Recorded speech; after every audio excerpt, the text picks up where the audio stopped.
Welcome to the podcast you've been looking for, all about urban exploring. This is No Tracers. Step into the world of decay, abandonment, and chaos.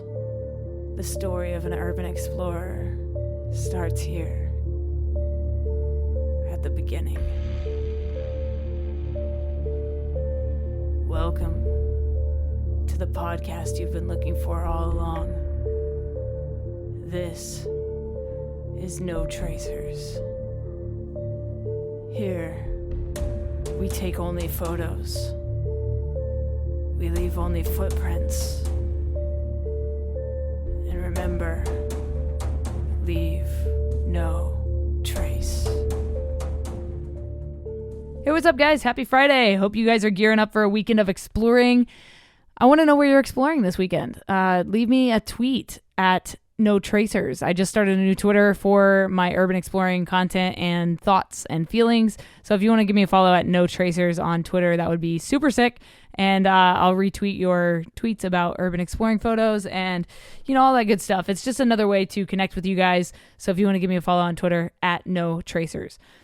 This is No Tracers, the podcast, all about urban exploring, where I have different guests on from around the world that are urban explorers that go into abandoned buildings. We've got some rooftopers. I've got a train hopper coming on the show soon. Super excited about the growth of this community that we are building together. If you're new to No Tracers, please hit the subscribe button. And if you like the show, please do me a favor and leave a rating and feedback on it. It helps the podcast grow. It helps us find a broader audience of listeners just like you. This week on No Tracers, my guest is Trespassion. You can find him on Instagram, Facebook, YouTube. He's got trespassion.com. If you guys want to check out his photography, please do so during this episode. And I hope you enjoy this one. His storytelling is absolutely amazing. It was a great time recording with him, and I hope you guys enjoy this one. It is a special episode. If you are new to the podcast, like I said, please subscribe. There's a couple ways you can support the show. I have merchandise. I've got 2 photography books. I've got all kinds of ways that you can support the show. You can buy me a coffee, whatever you want. Check the description down below. There's also some Amazon affiliate links if you guys are interested in getting some new gear. I'm an affiliate with Wandered Backpacks now, so if you're looking for a bag that will withstand your urban exploring adventures, check out Wandered. Check out the link below. I do get a little bit of commission when you guys use that link to buy something, so thank you in advance for doing that. And thank you to our partner, Liquid Death Mountain Water, who is keeping me alive, honestly. I have chronic pain in my body all the time, but the more water I drink, the better I feel. And thanks to Liquid Death, I feel better than ever. So if you guys want to try Liquid Death Mountain Water, go to liquiddeath.com, buy a case of water, buy a koozie set, and use code JUSTTHELETTERK for 10% off your order. There's a link down in the description that will activate that coupon code for you guys directly. I appreciate you listening. Let's get into this one. Trespassion, please introduce yourself and how long you've been exploring to the No Tracers audience. My name is John Mooney. I am Trespassion on any social media website. And I started exploring about 10 years ago. I got my first digital camera to shoot skateboarding and then went to a local asylum with a buddy. And it just became everything that we did every weekend. So what was your, tell me about that first explore into that asylum, because that is quite an entry into urban exploring. Most people go to a house, you know what I mean? So yeah. I mean, I have the luxury of living in the Northeast where we have, kind of all of that, in my opinion. I love traveling, don't ever get me wrong. But I mean, when it comes to exploring older stuff, I don't think there's a better place in the country than where I'm located in Boston. I'm kind of, 6 to 10 hours away from everything I could possibly want to see near here. So it was Norwich and Connecticut, which is pretty much all gone now. Me and my buddy, he had gotten information on it from somehow. So it was, our first trip out was leaving the house at 3 a.m. to pre-dawn it because there was still live security or cops on the property, 24/7. So in the dark, getting down there, and you have to walk the train tracks, active train tracks, for about a mile, I'd say. And then you cut through the woods, and then you're in the back of the building. We didn't have info on how to get like any entry or anything like that. Like there was windows open and stuff, luckily, but we see the guy like sleeping in his car near the front, and we're like, it was just everything I had wanted in photography that I was looking for after like getting out of like not skateboarding as much, throwing myself downstairs. That sort of adrenaline rush that I think I'm probably clinically addicted to.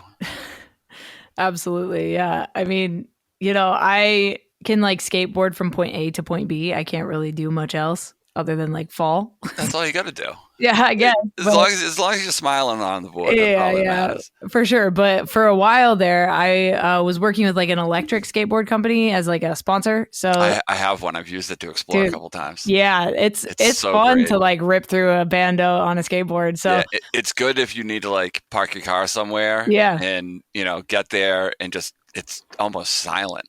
Yeah, exactly. It works so well. Exactly. I used to ride them through the airport until they got banned at airports. Really? That was my shit, dude. I haven't taken it much outside of like I brought it down to Connecticut to do a couple places, but around here, it has like a 15-mile range. So anywhere I could want to go, I'd just like hop on that. Yeah. And just be out. Dude, it's crazy. A little cold currently. Yeah, no shit. Doesn't work well in the cold or the rain, but no. Otherwise, it's pretty fun. Absolutely. So, what is it about like urban exploring that makes you keep going back to do this stuff? I've found that I'm constantly intellectually or artistically challenged. It always has my mind working in an artistic sort of way where I can get bored in other aspects. It always challenges me. I think after about 4 years of photography, you kind of understand all the aspects of it. Mm-hmm. Like, you know how to work your camera. It's become second nature, understand f-stop and shutter speeds and how those affect your shots and stuff. And then you really get to start playing with like composition and how you're going to, I'm not one to set up scenes. It's more about finding the scenes and mm-hmm. using my wide angle to accent that within the frame. That's kind of why I'm lost when it comes to video, because then that's a whole different ball game. But I like to go to places that people have already gone and trying to find the shot that they missed. That's a lot of fun for me. That's probably a little conceited of myself to do, I guess, in some aspects. But I enjoy that in some weird, twisted, self-loathing type of way, or self-fulfillment type of way. It's just no matter anywhere I go, whether it's abandoned or landscape, like just shooting landscapes or streets and stuff like that. I still go out into Boston all the time and just walk around and shoot city stuff, whether I like post it, edit it or not, because it always has my mind looking at the world a different way, which I think is important. And that's something I feel like that comes from skateboarding. I've traveled across the country to go throw myself down a set of stairs. Yeah. That's a very subset group of people that understand that kind of need. You Definitely. Just look at the world a different way. My roommate, who's a graffiti muralist, he looks at the world a different way. He'll see spots up on the sides of buildings and be like, oh, that would be the perfect place for my piece. It's just a way of looking at the world that people that don't have that artistic type of output, I guess they don't get to enjoy the world that way. Yeah. It's so interesting, like the taggers, the graffiti muralists, like that's like another subsect that I'm trying to get into, like as far as like the podcast goes. So I have a guy that wants to come on that is a muralist, and like I'm super curious because in Urbex it's like it can be kind of taboo to like do that kind of stuff, but like there are real artists out there that are doing this. My roommate is one of the most amazing artists I've ever seen, let alone known, and he works full time off spray painting on the side of people's businesses, and he gets paid thousands and thousands of dollars to do it. But that all started with him, tagging a bathroom in middle school. And That's so crazy. It all starts from something like that. Yeah. When I first got into photography, it was after finishing 4 years of probation for graffiti. Wow. In Boston, I got caught on the red lines tagging the train tunnels. So, and that was sort of the adrenaline rush I was kind of searching for in photography as well. Going out to a bando is a lot of the same as like going out at night and going to run on the train tunnels. Yeah. And a lot of urbexes do that as well. For sure. Yeah. I've got a guy coming on that's a train hopper, and I'm super stoked to like, hear his story and chat with him about that.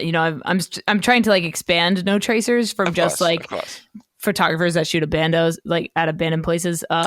Cause I think that urban exploring is like more than that, so a lot of the times, like I love a lot of explorers and stuff, but they have a lot of hate for graffiti writers that we wouldn't have a lot of these spots if it wasn't for the graffiti writers first. For sure. I think you have to understand that like there has to be a kind of give and take and a mutual respect in my opinion. There's a lot of places that I've been that I would hate to see, graffiti in.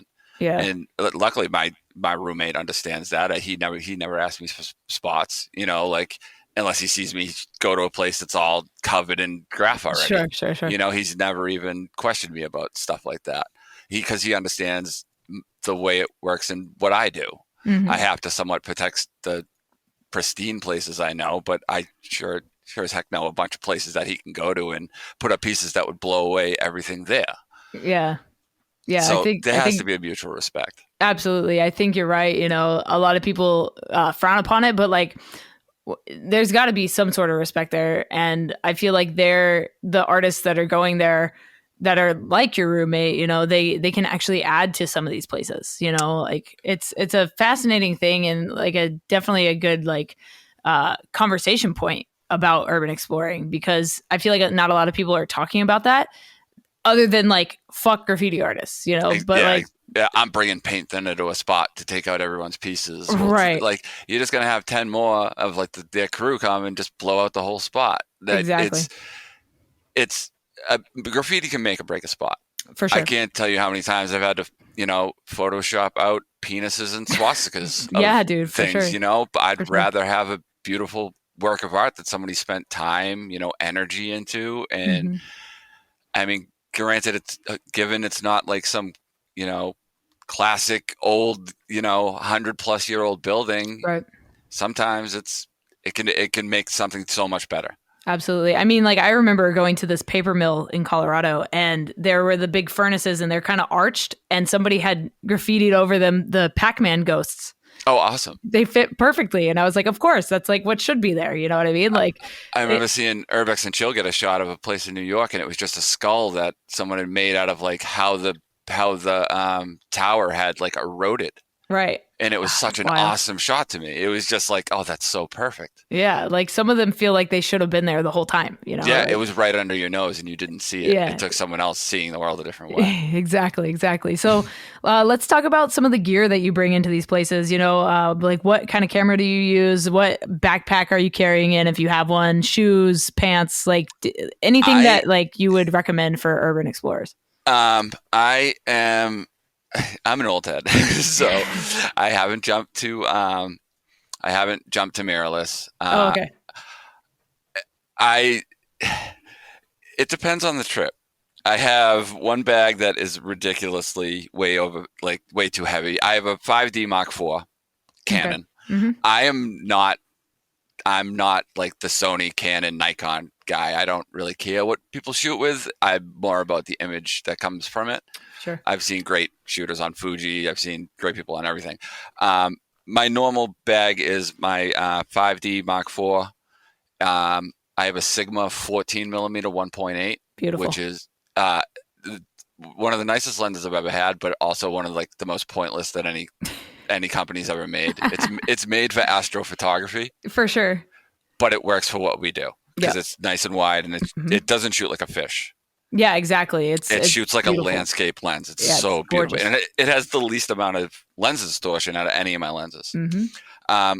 If I'm trying to go late, if I'm trying to like bring more stuff, I'll bring my 50-1.2 lens. I just sold my 70-200, which I kind of hate myself for. I was going to say, my guy.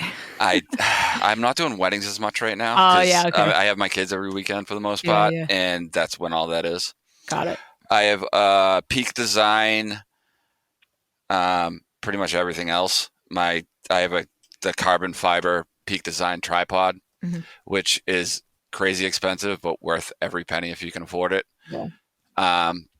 Peak Design backpack. I have like their camera straps for my shoulder straps, because anything that keeps my camera out of my bag is a benefit to me, in my opinion. Same. I mean, unless I'm running, I want to have my camera in my hands for the most part. Yeah.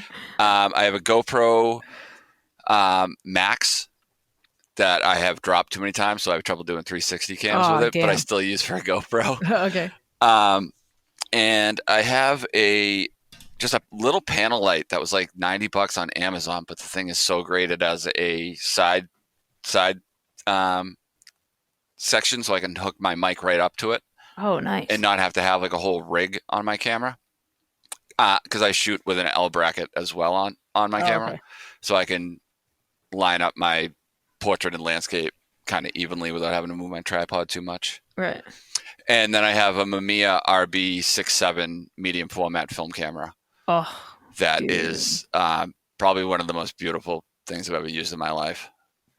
That's wild. I wish I could jump to just doing film, but I'd like working digital images as well. For sure. So if I really want to kill myself, I will bring both of those with me, and I will have to talk to every person I encounter rather than run from them. Yeah, for sure. So with that film camera, are you developing yourself? Are you sending out the images? Black and whites I will develop at home. Okay. I have Norwich Camera Company in Connecticut, is owned by a buddy, and by three of my buddies. I've known Andy for a long time, and then the other two I've met more recently. But three of the most amazing guys when it comes to photography and film in general. I will go down there and hang out with him and like drop off like 10 rolls. Wow. And he'll develop my slide film, my regular color negatives, and I have a 100mm macro that I will home scan most of my stuff. I have a light table, but then I also have a X-ray light that I got from a local hospital before it was demolished that I used to look at my slides. That's crazy. Wait, with the X-ray table, talk about that. The light. Sorry, yeah. So talk about that a little bit more. Did you take it? Did you get it in a demo sale? Like, how did you acquire that? Oh, I 100% took it. Okay, for sure. It was in my hometown of Quincy. When I fractured my ankle skateboarding, it was a place that I was in to have my ankle checked out. Wow. They closed. It's been all demolished for like 2 or 3 years now. I want to say about 6 years ago they closed, but the emergency room was still open. Oh, okay. So for like 2 or 3 years, it was just that. So the whole hospital was just kind of open. Like, it wasn't open. I just knew a door that was a way to get in. So I would go there pretty regularly and shoot the operating rooms. I have shots of like with the tables. We found body bags. Wow. There was all sorts of stuff left in there. I didn't get into the autopsy room. I know people that did later. I was actually dealing with probation at the time for shooting at MBTA tunnels, and I got into the morgue where they had the freezers, but I didn't get into the autopsy room. Wow, dude, that's wild. That's something I still haven't seen. I've never been into a morgue. Like, I just haven't done it yet. I haven't found one. Oh, you'll find the right one. I'm dying to. They are. Pun intended. Yeah. They're definitely cool, and really, I haven't seen a porcelain autopsy table. That's kind of goals for me. Yeah. So it's another taboo thing that we just brought up is taking stuff. I know that people have their opinions about it. I just got added to a Discord server with a bunch of explorers, and we all kind of had like a show and tell the other day. Yeah. Of like this, everybody takes shit. Like, I don't care who you are. Like, you've taken absolutely. A thing. Like, fuck off. Like, you've literally taken something. I typically like to take something small that is symbolic of the place, or maybe even has the name on it. Correct. I just got something. It was wooden tokens from a bar that I went to, an abandoned bar. Okay, yeah. And it was wooden drink tokens. Yeah. It says good for one drink, and then has the name of the place on the back. So, like, my thing, like, coming into it, I did Greystone about 2 weeks after I did Norwich. Okay. And within 6 months, the place was completely demolished. And it was like Linwood Hall, like levels of beauty. Dude. And I only had a kit lens at the time. Like I would kill to go back to shoot it again with my knowledge now. But I had a whole folder with patient files that were from intake to death with photo records, everything. Holy shit. And I was, so new to it. I was like, I don't take anything, blah, blah, blah. And within 6 months, that place was, in rubble. Wow. I would have held on to that for, probably the rest of my life and cherished it and not let it end up in a landfill. Yeah. My thing is, if I think someone will travel to shoot it, I won't take it. For sure. Like if it's like a big piece. And that's my belief. I never try and how I feel is how it should be. Like I think, different strokes for different people. And if I didn't get there to shoot it before you took it, that's on me. Yeah, for sure. For sure. Absolutely. I feel pretty similarly about it. There's all these like houses, especially, I feel like they're just going to fall in on themselves. Yeah. So if there's I found a little clock and I was like, this is cool. Like this will be a cool piece in my place, I like being Absolutely. able to decorate with stuff like that. I've got a whole Urbex shelf in my living room. It's just little trinkets from different places. I shoot music videos in abandoned places a lot. So I did one in Pittsburgh. It was a glass factory. Awesome. And so they had they did porcelain and glass back in the day. So there was all this colored glass on the floor still from, back in the day. And then there was porcelain little figurines. So there was 2 doves. And I was like, awesome. oh, yo, that's tight. Definitely. That's a memorabilia from this amazing video shoot that I did. That was one of my biggest budget music video shoots to this day, has the most views. It's got 5 million views on YouTube. And it's that's amazing. It was just one of those things that I was like, I need something to remember this by. So 100%. And I think there's a huge difference from taking something as a memory and then going home to put it on your eBay. Oh, if you're selling shit, I know that there are people in the community that do that. There is a guy that sells stuff on eBay, master keys and just crazy shit. And I'm not trying to discredit him or anything. Sure. Hustle how you got to hustle. I get it, man. But I do think there is a difference between the two. Personally, for me, I just wouldn't I don't know. That's just not for me. Yeah. I get that other people do it. There's money in it. It makes a whole bunch of sense. For sure. But it's just not for me. Absolutely. So for you, do you get DMs or emails or anything like that of people at that, for example, hospitals or asylums or anything like that have been there as a patient or a staff member or, somebody that was involved in it while it was active that email you? That it's crazy. That first trip to Norwich, my mom's best friend had an aunt that was in Norwich for years. Wow. Years and years and years.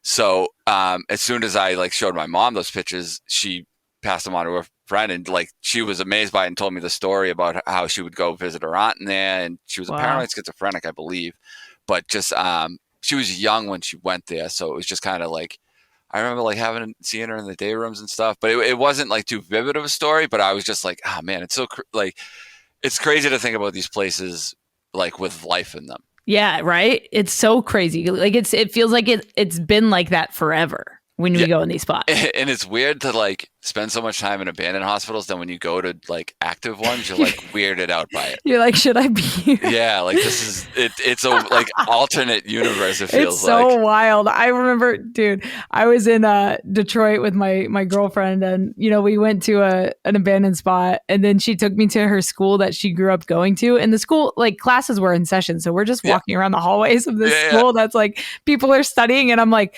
are we allowed to be here? Yeah. I haven't been to school that isn't abandoned in I don't know how long. It's super weird. I haven't been to a real an open school in over a decade. This is fucking crazy. Picking up my kids from school is about the only schools I've been to, and that's only been 4 years now. Yeah. So it's been a weird transition back. Because I've worked remotely for my regular job for 5 years since before COVID. So when COVID hit, everyone was like, "Oh my God, everything's different." And I'm like, I've kind of been like off the grid and not like I've been socially distanced before it was cool. Sure. Yeah. Same. Sure. Have you ever gotten permission to explore a spot? I've done a couple like workshops with friends that have done it. I've just run into dead end emails with it. Oh, yeah. Anytime I've tried to do it that way, I just end up, and I get it because you're having someone take time out of their life to do something they ultimately probably don't care about. Yeah. And that would be hard to get me to. I mean, it's hard to get me to do stuff I don't care about. So I get that, but it also isn't going to stop me from doing what I feel is a benevolent act in some sort of way. Mm-hmm. I'm not doing it to hurt anyone. I typically don't like to break stuff to get into a place. I usually know how to get in, or I can, pick my way in if need be. Sure. I'm not there to typically, hurt the place or do anything like that. I just want to document the place while it is how it is. Yeah. I feel the same way. It still is, because these places go more and more every day. Yeah, so quickly. The turnaround for, things getting demoed and, stuff like that is escalating quickly, I think, because of the growth of the Urbex community. And like the more media attention it gets, the faster people are going to be like, we got to get rid of these places. Oh, yeah. And I mean, there's rumors in, Detroit specifically that some cops are actually burning the places down, which is fucked. But it's just that's crazy. I would think more the property owners. I think for insurance, right? Yeah, insurance, or just to eliminate the cost of abatement. Yeah, definitely. That's the biggest issue. I mean, that's the saving grace for us, but the biggest issue for property owners. A lot of these places would just be rubble if they didn't have to deal with abatement properly. Yep. So to burn it to the ground is a lot better than spending, tens of thousands of dollars to do it properly. Yeah, exactly. It's like, but I wouldn't put it past cops. Yeah, right. It's just a wild conundrum of the world that's a thing, but it's a cat and mouse game. Yeah, exactly. The mouse doesn't live forever, so you just have to pick your battles for the cheese. Yes, in my experience. Exactly. Can you share your most creative entrance into a bando? I mean, one of the ones that a lot of people have done along here is there's they just put in a shit ton of alarms from what I heard, but it was multiple buildings on the grounds, and you go in through a tunnel just like in the middle of the woods. And you go I went there twice. Even if the alarms weren't there, I would never go there again. I got really good shots there, but I made sure to get everything I needed on the second trip. Mm-hmm. The tunnels, I'm 6 foot, and the tunnels are about 4 feet tall. So you're crawling through this tunnel. So you're basically like Neil walking, and you can't have your backpack on your back because it'll hit the roof, or there's a pipe every 15 feet that you have to duck under. So you end up low crawling for probably about a mile, but it feels like 10. And on the way back, you're going uphill for most of it, on a steep incline. And it was the first time I did it, I had trouble walking the next day. Damn, yeah. Literally, could not get out of bed for more to go to the bathroom. Just because my calves and my legs just burned. And I stay pretty active. And that was one of the most hellish ones. When I went to Buffalo in a blizzard and did an amusement park in a blizzard. That was an interesting one. Snow trips can be worrisome because of footprints, obviously. Sure. But when the blizzard's so crazy that within 10 minutes of you being in, your footprints are washed away. Oh my God. It's like a perfect storm because no one's out because it's a blizzard. So you can just kind of run around wherever you want and you don't have to worry about footprints. So when I was in Buffalo for 2 days, we just ran through everything. And one of them was an amusement park where I got to hike up about as high as I could get up the roller coaster. It was just covered in ice and just not I didn't want to fall like the 60 feet it was from the top, but I got to climb like up the high point of the wooden roller coaster. Damn, that's wild, dude. Yeah, that was a good trip as well. Amazing. So I mean, they all kind of have their unique aspects to them. You know, like they're never cookie cutter, it feels like. Right. Yeah, definitely. They're all different, you know, and that's what makes them so cool, I feel. Oh, yeah. It's always a different experience, and it's always an adventure in some sort of way, it feels like. Right. I watched The Goonies too many times as a kid. Yeah. The movie that scared me as a child. Love The Goonies. So speaking of like falling 60 feet off of a roller coaster, do you have any urban exploring injury stories? I'm going to knock on wood. I don't have any bad ones. I've had a couple like small cuts and stuff. On the same Buffalo trip, I put my hand through some stained glass going into a church and ended up with like just a hole in my palm, but it just wouldn't stop bleeding. And like I grew up skateboarding, so I like grew up just like super gluing cuts on my palms, like all because that's just what I did. It was just the same like consistency of liquid Band-Aid or whatever. Yep. So I've lost some clothing. I've had like my jeans ripped from like my ass to my foot and ended a day, but I've been pretty lucky. I haven't had any major injuries. Oh, that's good. Just some cuts and some ripped pants. Amazing. What about your most dangerous or your riskiest exploration?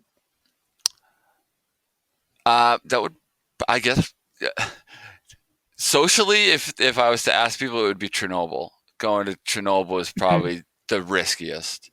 I went in 2014 before. Wow. I don't know if it was the first time that Russia invaded, but it was like 8 months before Putin invaded Kiev in 2015. And I went with a buddy. I spent my first Father's Day as a dad in Pripyat.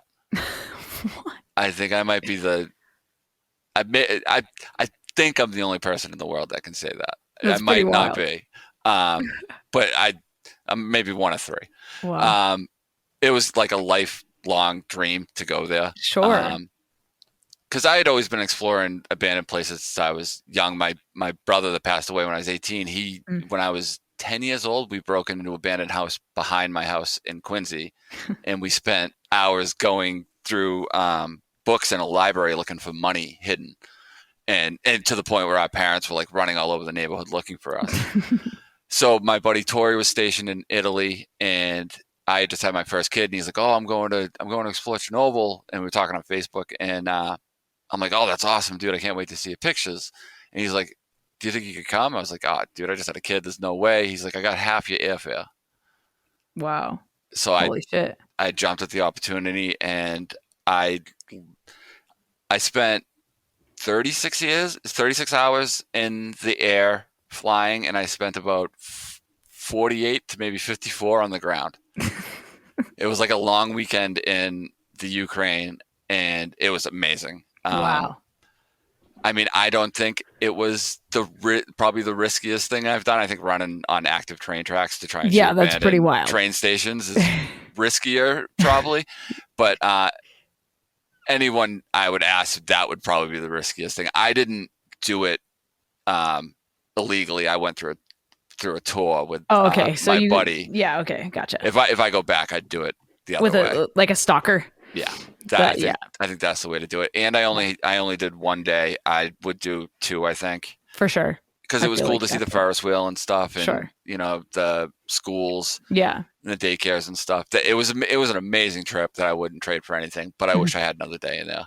Definitely, yeah. And the nighttime shots I've seen are incredible. Oh, yeah, definitely. I'm dying to get that satellite dish whatever it is, the big satellite. Yeah, Ruga. I think. Yeah. At night would be wild, like an astro photo. Yes, star trails around it, dude. Just crazy. I know, like I've had several people on the show that have been there, but it's definitely on my list, and it will stay on my list until I check it off. Oh, absolutely. It's I think the top of the bucket list for most explorers, at least definitely. Here in America. It's kind of the dream. Exactly. Has anything ever made you want to stop exploring? Like any experience? No. You answered so quick. Love that. sorry to cut you off, but No, I mean, so on my 40th birthday, I went to a high school. I just turned 40 in December. Okay. And I went to, there's a abandoned high school in Connecticut that, you know, a lot of people have like gone to. It seemed like a normal idea. My birthday was on a Thursday. I took work off. I was like, I'm just going to go down there. There's a beautiful library in there. I'm going to shoot that. So I get there. It's 6 a.m. I'm setting up my tripod, waiting for the sun to come up. And I start looking out the window and I see 4 all black unmarked cars. I'm like, oh, I know what this is. Mm-hmm. So I look and they're putting on tactical vests, stuff like that. And I'm like, oh, of course, this is me. So I grab my stuff and I pack everything up and I'm running through it. And you have to go through this gym. And I'm like, I'm looking down, like, and I can see them coming around the back, and they're just going in for regular, like, training. You know, they're doing. I knew what it was because I've had this happen to me before. It's crazy enough. I've been in buildings and seen whole SWAT teams walk past, and they're going to another building to do, you know, they do paint round trainings. Yeah. They'll load their guns with paint rounds and clear buildings. Yeah. And I had seen paint rounds when I was going in there, so I knew it was a location that they do training in. Wild. And just luckily, I looked out the window at that time, you know, and saw them coming in, and it was just, you know, and so I'm all out of breath because my bag weighs 30 pounds, and you know, I'm running a quarter mile to my car, and I get to my car, and I'm like, I just turned 40, and I'm still friggin' doing this. Like, when is enough? And then I get back, I drive back home, and I'm looking at the couple shots I got, and I was like, I got to go back. So like,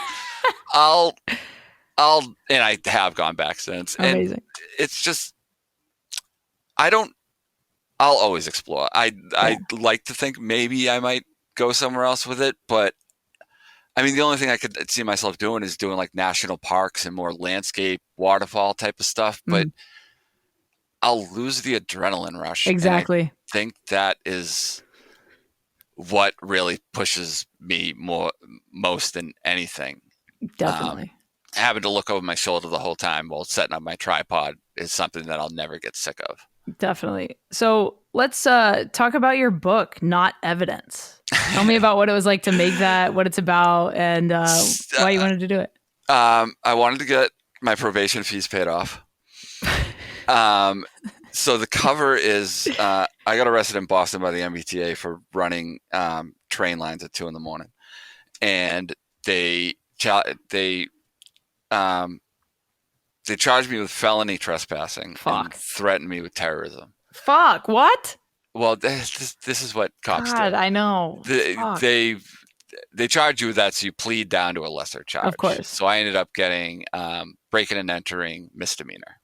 And I have, you know, pot charges from 20 years ago on my record and a couple trespassing charges in random states. But my record is clean besides the graffiti that is also almost 15 years old at this point. Yeah.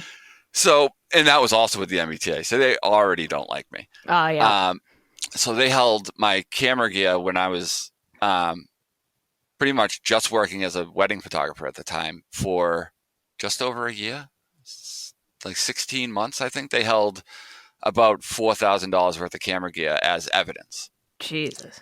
So when I got my camera back, they gave me the bag that it was in, and it, you know, said evidence, John Mooney, you know, Canon camera. And I'm like, oh, this is amazing. I'm going to make it look like, you know, a book from high school that you'd wrap in a black brown paper bag. Yeah. And I edited out the cop's name and like all the evidence and stuff like that. But it was, I had always kind of wanted to put together a book because we'll never do all the places that we want to do, you know. But I've done a good collection of places, I think, in my 10 years. And I've always enjoyed writing. So I wrote a story about one of my trips, and I sent it to a buddy. And he was like, holy shit, you wrote it? He had never read anything I'd written. He was like, holy shit, you wrote this? And I was like, yeah, what do you think? And he's like, this is awesome, man. You should do a book. And I had always kind of played with the idea of a photo book. And I was like, oh, maybe I'll mix them together. So I put together, I think it's 7 stories that I wrote that all correlate kind of with the photos involved with them, which ended up being a pretty good process. I did it myself through like a third party. Okay. And I didn't make a crazy amount, but I made enough to pay off my court fees. Sweet. That's awesome. Yeah. I love that. Yeah. I think it's important that we print our work, our stuff out. I feel like a lot of people just keep it on a hard drive, but I think that it's important to like remember that tangible side of photography. There's something about the tactile aspect of art that I don't know is lost on a newer generation. Mm-hmm. Like I remember going to record stores and getting CDs and stuff like that and waiting for CDs to come out. And I love living in the future where everything's available at the click of a button. But I think printing work, and that's a lot of the reason why I love doing film photography as well, because having the negatives at the end of the day there's something special about that. Like I'll bust out my slides and look at them on my light table every once in a while. I had a buddy who isn't even an Urbex photographer show me a shot he took of his buddy on slide film in downtown Crossing in Boston in like the early 2000s. And I remember seeing it, and it was just such a perfect window into a time I remembered that just isn't alive anymore. Wow. And I remember seeing that and being like, that's what I want to do. I want to create that, forever. Yeah. And I think that's what I've always done. But seeing that on like an actual tactile thing and not just on a backlit screen was just something it was so revelatory to me. And just like moving. Yeah. It is a magic thing. I've got all over my house, I have different photos printed out from different places. Like I live in Nashville, so I've got a bunch of like Nashville photos of abandoned places around here that I printed out. Because I mean, if I'm going to decorate my place, I want to do it with my own photography, my own art. Absolutely. It just makes it, instead of putting like family photos or like the typical things that you see in someone's house, I'm like my stuff like has a story. Absolutely, your own stuff, other artists that inspire you. I think you should always for sure surround yourself with stuff that you feel connected to in some aspect. I mean, that can be family photos as well, of course. But you should always surround with stuff that always challenges you artistically or emotionally or some sort. Otherwise, you just become stagnant. Exactly. So if you could live in one abandoned place that you've explored for an entire week, which place would it be? Ooh. A week in one place. Yeah. I'd probably do Greystone because I only got so much time there, and I feel like that was such a unique place because one, it was a Kirkbride, and you'd go down one hallway and be completely destroyed, and then you'd get to the end and you'd go down the next hallway and it'd be like perfect. Wow. And it would look like the other one, but just perfect. Like it would look like a destroyed one, but just perfect. And then you go down the next one would be destroyed. So the way it was designed to make like insane people feel sane, it made sane, like maybe I'm not sane, but it made me a somewhat sane person feel insane. Like I felt like I was going like in a time loop almost. Yeah, for sure. And only having such limited gear and limited knowledge of the time, if I could have a week in Greystone, oh man, I would come back with some of my best work. I feel like that place was just incredible. Definitely. And what do you hope for the future of urban exploring? I hope less places to get demoed and more places to get restored. I think that would be an awesome turnaround for a lot of places. More community would be great, but you just have so many different, walks of life within it that it's really tough. I mean, I think a more cohesive community within the subset of people that are in this would be amazing. Maybe that's just me looking at Instagram and Facebook too much, but there's just so much unnecessary drama, I think, if people could kind of let their egos deflate. I mean, myself included. I'm not, I enjoy my own work as well as other people's. I understand that I have an ego as well. I just feel like a lot of times people are just afraid to say they were wrong. Yeah. It's like one of the only words ever spoken on the internet. You know what? You were right. I was wrong. Like that. I feel like that isn't said enough. when it's thought, even though, I just think there's too much egos within it, and a little bit more community within the Urbex community would be great. Definitely. I agree. And last question for you is, what is something you know now that you wish you knew when you started exploring? Stop shooting at a low f-stop.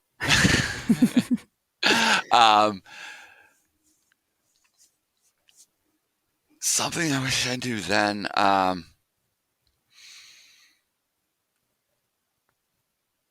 That's a tough one. You're not going to see every place. Just try and see as many as you can and take time in the places you're at. If you think a place is already destroyed, shoot it anyway. It's going to probably, unfortunately, get a lot worse. There's a couple hospitals that I went to that had 1 or 2 tags in them. I mean, Kings Park.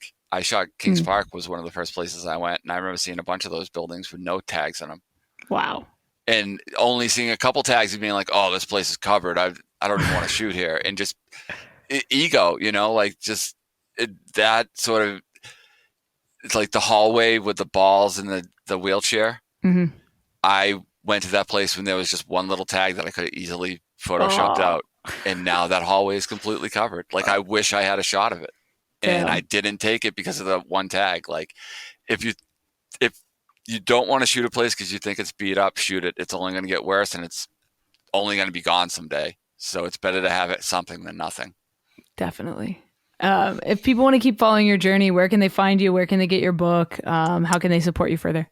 At Trespassion on pretty much any social media. I have the website, trespassion.com. There's links to the book, prints, and other stuff up on there. And I think I updated the photos within the past 6 months. I probably need to do it again, but I'm somewhat slacking on that. It doesn't need too much editing, but the website, trespassion.com is probably the best bet for the book and stuff. But Instagram at Trespassion, Facebook, YouTube, there's not a lot of stuff on there though. So guys, I hope you enjoyed that episode with Trespassion. It was super fun to talk to him today, and if you did like it, please leave a rating and feedback on the podcast. It helps me know that you like the show. And if you want to come on the show, you can hit me up at no.tracers on Instagram. My new Twitter is notracers, or you can hit me up at contact@notracers.com if you want to come on the show. If you're new, please hit the subscribe button, and if you enjoyed this, like I said, you can share it, you can leave a rating and feedback. It all helps. Thank you guys for listening. I'll talk to you next week with another one. Stay strong, keep enduring, go out, go explore something, and remember, leave no trace.